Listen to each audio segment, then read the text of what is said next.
not going to kill yourself? She did say she has a knife with her that she's using to cut herself. How often do you feel like this? She does have some young siblings at the house with her. Really? Something like this happens every day? How are you feeling right now? We don't know what she's. Well, we're here. You could have a crisis at 2, 3 o'clock in the morning, but I can assure you, right, you can call here 24/7, and we will pick up the phone. We will pick it up by the second ring. It takes a gift and a special person, even a friend, to meet you where you are and walk with you. We've taken over 400,000 calls from people who have been in various levels of distress. Some of them just want information. They just want to make sure there's someone to talk to. They just want to make sure that there's somebody there.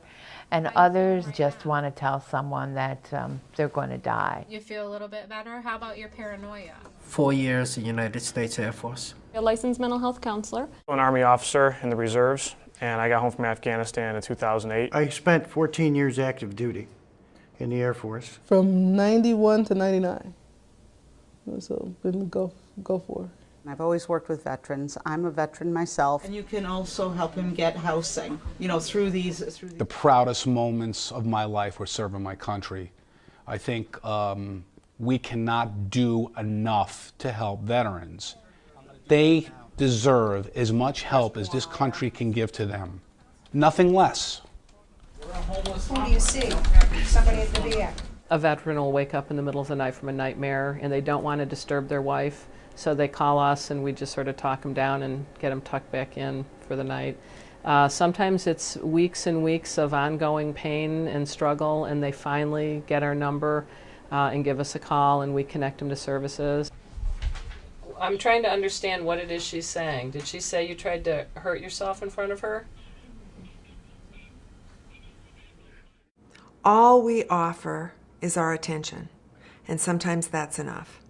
And so to me that's the best summary of the job of a responder when you're dealing with somebody who's suicidal. I think that I listen to the veterans. I listen to what they're saying, you know, not just hearing them, you know, actually listening to them, you know, and trying to figure out what the problem is and how they can be helped and help themselves. The veteran will first pick up the phone, dial the crisis number, and then they'll hear if you're a veteran, if you're a family member of a veteran, if you're in active duty services, please press 1. They'll press 1, and then there will be just a brief delay while the call is routed to Canandaigua, and then they'll hear an individual person say, "Thank you for calling the Veterans Crisis Line. This is Garrett. How can I help you?" You know, I had a guy call that said, you know, I don't know what to expect. And I said, well, why don't we start with your name? You know, tell me what's going on. You know, let's talk about it. I've got no problem sitting and letting a vet, you know, cuss, swear, you know, cry, whatever it is that they need to do to be able to feel better. You know, and that's what we're here for. A lot of veterans are unemployed. There is, of course, a significant homeless population. Relationship problems, you name it. I mean, you know, alcoholism, drug addiction. There's all kind of things. a lot of times I find that the crisis line, that it's almost as if it's a confessional. They can't see the face of the person sitting across from them, and so it makes it so that they feel more comfortable to say things that perhaps they would feel nervous about saying in front of somebody who's sitting directly in front of them. It's been incredible. We never advertised the chat service. It just opened up on the website, and we've had several thousand chatters. It does help to call. I'm glad to hear that. We're always here for you. I hear it, sir. You're really frustrated. Okay. Okay. All right. Okay. Well, I'm really glad you called us, because that's part of your safety plan, and you're doing the right thing. No one's going to knock on your door, sir. That's a promise. You're telling me right now you can be safe, so... All right, I'm really glad to hear that you're contracting for safety. You're following all of the right things that your treatment team has advised you to. Good. I'm glad to hear that, sir. I'm glad to hear that.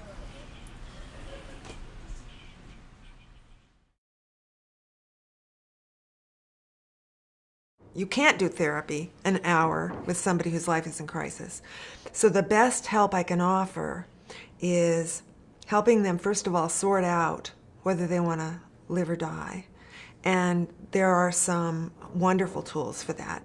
Just the way you and I have been able to talk pretty well today on the phone, you can get that kind of relationship with a counselor too. The collaboration with the SPC is one of the most impressive pieces of this whole venture. We're able to hook them up with their local suicide prevention coordinators, get them appointments within that day or the next day, get consults sent, and make sure that they get the care that they need at their local facilities. I had a gentleman that had the gun out in his hand, ready to do it. I'm tired, I just can't take this anymore. The nightmares, the flashbacks, it's overwhelming. I'm drinking all the time. You know, you're having these suicidal thoughts, and I want somebody to be able to, you know, for you to be able to talk to somebody. As we talked through it together, he made a safety plan. He agreed to be referred to the suicide prevention coordinator, which is a huge part of what we want to do, is get them connected. And he also agreed to call us back. Well, I'm glad that you feel comfortable calling us. And you know that we're here for you 24/7. So he was safe, and he was willing to call us back, and we were able to connect him through a conference call with his brother, which turned out really well. We have the opportunity when we do a consult to the suicide prevention coordinator to ask the vet that we're speaking with, kind of at the end of the call when we're getting things wrapped up, do you mind if I give you a call back in a couple of weeks to just check in and see what's going on and see how you're doing? And I don't think I've ever had a vet say no. Are you in crisis today? So we follow up to see what's transpired in a 2 or 3 week period. And if that individual is still in crisis, we'll do another consult. We'll wrap their VA services around them again.